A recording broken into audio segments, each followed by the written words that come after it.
কুরিয়ারে পাঠালেন ইনভার্টার সার্ভিসিংয়ের জন্য বগুড়া সালাম ইলেকট্রনিক্সে স্টেট ফাস্ট কুরিয়ার সার্ভিসের মাধ্যমে।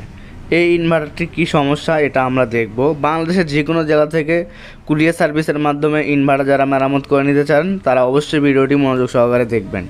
এই ধরনের চায়না ইনভার্টারগুলো কন্টিনিউ আমরা মেরামত করে থাকি, তাই যাদের নষ্ট ইনভার্টার আছে অবশ্যই স্ক্রিনে দেওয়া নাম্বারে যোগাযোগ করবেন হোয়াটসঅ্যাপে।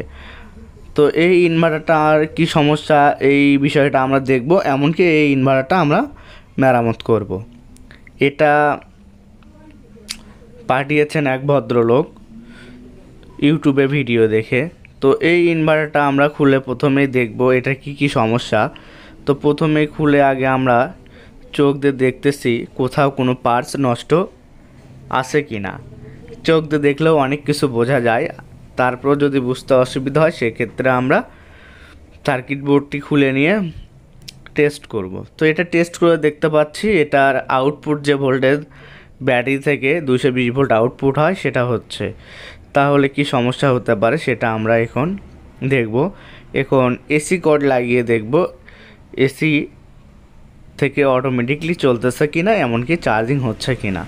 তো এসিতে লাগিয়ে দেওয়ার পর দেখা যাচ্ছে যে এসিতেও চলতেছে, কিন্তু এটা যে চার্জ হওয়ার কথা সেই চার্জটাই হচ্ছে না।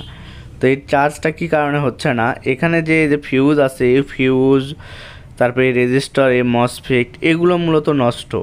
তো আমার এই ছোট্ট ফিউজের পরিবর্তে আমরা বড় সাইজের এই ফিউজটা লাগিয়ে দিব। এই ফিউজ লাগানোর পর আমরা এটাতে তারপর যে রেজিস্টারগুলো দেখলাম পুড়িয়ে গেছে সেই রেজিস্টারগুলো লাগাবো। তো এই রেজিস্টারের নাম্বার হলো 0.22 ওহমস। এখানে 0.22 ওহমসের রেজিস্টার থাকে। অনেক ইনভার্টারে 0.47 বা 0.56 ওহমসও থাকে। তো এই রেজিস্টারটাও আমরা লাগাবো। এই রেজিস্টারের পর এখানে একটি মসফেট নষ্ট হয়ে গিয়েছে, এই মসফেটটা লাগাবো। তো চার্জিং সেকশনে এই রেজিস্টার মসফেট নষ্ট যখন হয় তখন কিন্তু ফিউজটাও নষ্ট হয়ে যায়। তো এগুলো লাগিয়ে আমরা চেক করব চার্জিং হচ্ছে কি না। তো এগুলো লাগানোর পর আমরা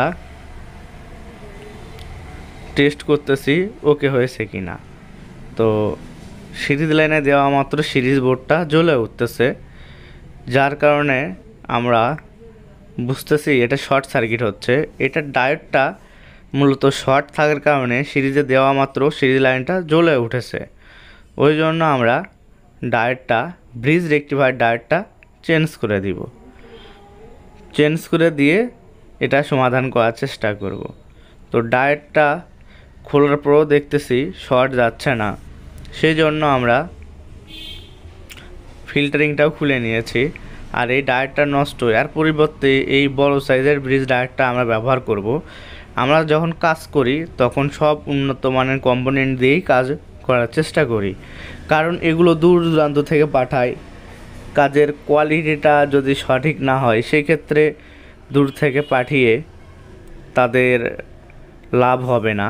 ওই জন্য আমরা চেষ্টা করি কাজটা ভালোভাবে করার, আর যে সকল পার্টস বা কম্পোনেন্ট ভালো মানের দেওয়া যায় সেগুলো আমরা ভালো মানের দিয়ে থাকি। এখানে যে ডায়োড ছিল সেটা আকারে অনেক ছোট, সেটার পরিবর্তে এই ডায়োডটা দিয়েছি আমরা। আর এই চার্জিং সেকশনের কাজটা আমাদের মূলত কমপ্লিট হয়ে গেছে। এখন আমরা টেস্ট করতেছি ফাইনালি কাজটা সফলভাবে হয়েছে কি না। তো এখন আমরা চার্জিংটা এসি কর্ডটা ইলেকট্রিক লাইনে দিলাম। এখন আমরা দেখব চার্জ হচ্ছে কি না। এই তো দেখুন লাল বাতিটা জ্বলতেছে, তার মানেই বোঝাচ্ছে চার্জ হচ্ছে। আর এখানে ভোল্টেজটাও স্টেপ আপ হবে। স্টেপ আপ অর্থ এখানে ইলেকট্রিক লাইন দিলে ভোল্টেজটা বৃদ্ধি হবে। তো ইলেকট্রিক লাইনে দেওয়ার পর ব্যাটারি ভোল্টেজটা 12.88 উঠেছে।